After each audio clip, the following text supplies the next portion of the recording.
வணக்கம் நண்பர்களே, தெய்வீக தேசம் சேனலுக்கு உங்களை வரவேற்கிறோம். மகான்கள் சிலவரை பற்றி நாம் இந்த பகுதியிலே தெரிந்து கொள்கிறோம்.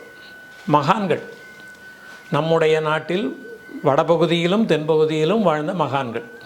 அதில் முதலாவதாக நாம் எடுத்துக்கொள்வது சுவாமி சிவானந்தா அவர்கள். சுவாமி சிவானந்தா மிக வித்தியாசமான ஒரு துறவி. இவர் பத்தமடைப்பாய நம்ம எல்லாருக்குமே தெரியும், உலக புகழ் பெற்றது. பத்தமடையில் செய்யப்படுகின்ற முடையப்படுகின்ற பாய் உலகத்துக்கே ஏற்றுமதி பண்ணுறாங்க. அந்த ஊரில் பிறந்தவர் 1887 வாக்கில் பிறந்து 1963 சமாதி நிலையை எட்டுகிறார். இவருடைய வாழ்க்கையிலிருந்து நாம் தெரிந்து கொள்ள வேண்டிய, குறிப்பாக இந்த காலத்தில் மாணவர்கள் தெரிந்து கொள்ள வேண்டிய விஷயம் நிறைய இருப்பதனால் இவரை பற்றி உங்களோடு பகிர்ந்து கொள்கிறோம். சுவாமி சிவானந்தா அவர்கள் பத்தமடையில் பிறந்து பல்வேறு இடங்களில் கல்வி பயின்று ஒரு டாக்டராக இருக்கிறார். ஒரு டாக்டராக, மருத்துவர். மலேசியாவில் பிராக்டிஸ் செய்கிறார். அப்பொழுதே அவருக்கு நல்ல எண்ண ஓட்டங்கள் எல்லாம் இருக்கின்றன. ஏழைகளுக்கு இலவசமாக சிகிச்சை செய்வார். வசதியானவர்களிடம் பணம் பெற்றுக்கொண்டு அதிலே ஏழைகளுக்கும் சிகிச்சை செய்வார். அவர் ஒரு நிலையில் துறவு மேற்கொள்கிறார். அதனால் நல்ல படிப்பு, மருத்துவ படிப்பு படித்து மலேசியாவில் நல்ல ப்ராக்டிஸ் செஞ்சுக்கிட்டு இருந்தவர் ரிஷிகேசத்திற்கு வந்து டிவைன் லைஃப் சொசைட்டி என்கிற ஒரு அமைப்பை உருவாக்குகிறார். அதில் சீடர்களுக்கும் மாணவர்களுக்கும் பயிற்சி அளிக்கிறார்கள். சரி, மாணவர்களுக்கு மிகவும் பயனுள்ளது என்று சொல்லியிருக்கும் ஒரு புத்தகத்தை, அவர் எழுதியிருக்கிற ஒரு புத்தகத்தை உங்களுக்கு கொஞ்சம் விவரிக்கிறேன். இந்த காலத்தில் மாணவர்களுக்கு சில பழக்கங்கள், தவறான பழக்கங்கள் வந்து விழுந்து விடுகின்றன. குறிப்பாக மது பழக்கம், புகைப்பிடிக்கின்றது மற்றும் போதைப் பொருள் இவையெல்லாம் வருகிறது அல்லவா? இவற்றிலிருந்து நீங்கி ஒரு மாணவன் நல்ல வழியை பின்பற்ற வேண்டும் என்பதற்கு ஒரு புக் வச்சுருக்கார். 1950களில் வெளியான புத்தகம், sure ways for success in life and god realization. இந்த புத்தகத்தை ஒரு முறை படிக்கிற பொழுதே நமக்கு 2 கூறுகள் இருக்கும்.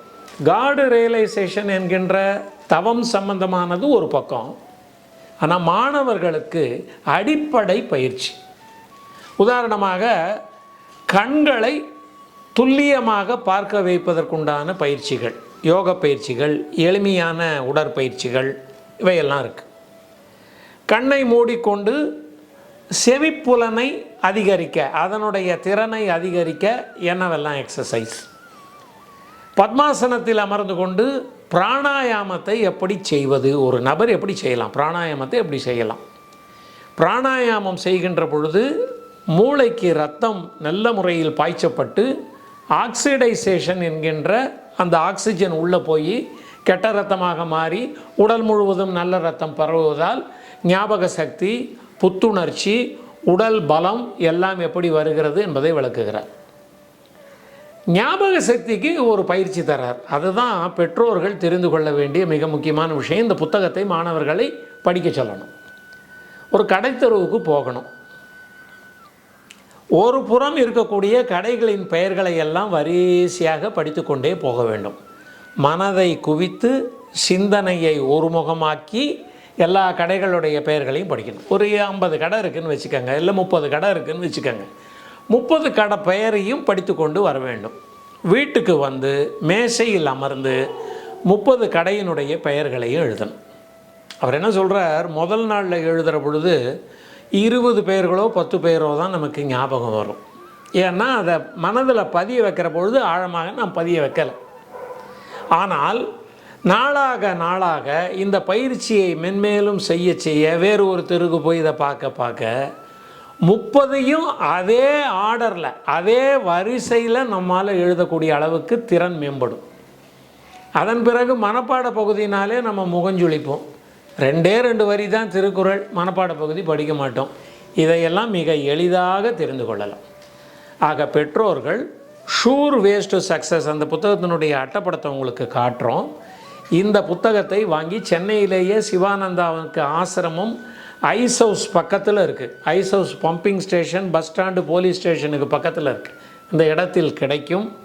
அதை வாங்கி மாணவர்களை படிக்க சொன்னால் தியானம் செய்வது எப்படி, ஒழுக்கமாக வாழ்வதற்கு எந்த வழிகள் இருக்கின்றன, பள்ளிக்கூடத்திலே கல்லூரியிலே ஆசிரியர் பாடம் நடத்துகின்ற பொழுது எப்படி கூர்ந்து கவனிப்பது, நோட்ஸ் எப்படி எடுப்பது போன்ற சகல காரியங்களும் இதில் சொல்லப்பட்டிருக்கின்றன.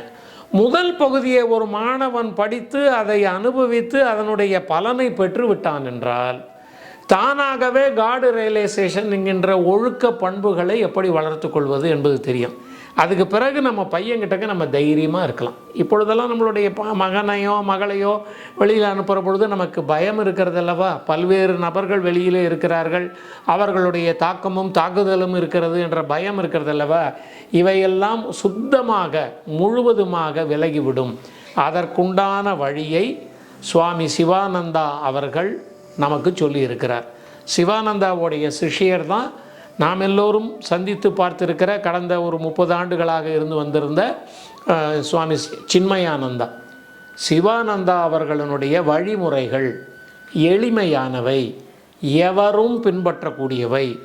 மௌன விரதம் போன்றவற்றை அரை மணி நேரம் ஆரம்பித்து ஒரு நாள் முழுவதும் மௌன விரதம் இருப்பவர்கள் எல்லாவரையும் நான் பார்த்திருக்கிறேன். ஆகலால் சுவாமி சிவானந்தா பத்தமடைப்பாய் எப்படி அழகாக வேயப்பட்டு இருக்கிறதோ நெய்யப்பட்டு இருக்கிறதோ அப்படி நம்முடைய வாழ்க்கையை, குணநலன்களை, ஒழுக்க பண்புகளை நெய்வதற்குண்டான வழியை சொல்லி தருகிறார். சுவாமி சிவானந்தா அவர்கள் ஒரு துறவி மட்டுமல்ல, நமக்கு வழிகாட்டும் ஒரு மாபெரும் ஆசான். நன்றி, வணக்கம். லைக், ஷேர் அண்ட் சப்ஸ்கிரைப் பண்ணாதவங்க இப்பவே சப்ஸ்கிரைப் பண்ணிருங்க. எங்களோட அப்டேட்ஸ் உங்களுக்கு வரணும்னா பெல் பட்டனை பிரஸ் பண்ணுங்க.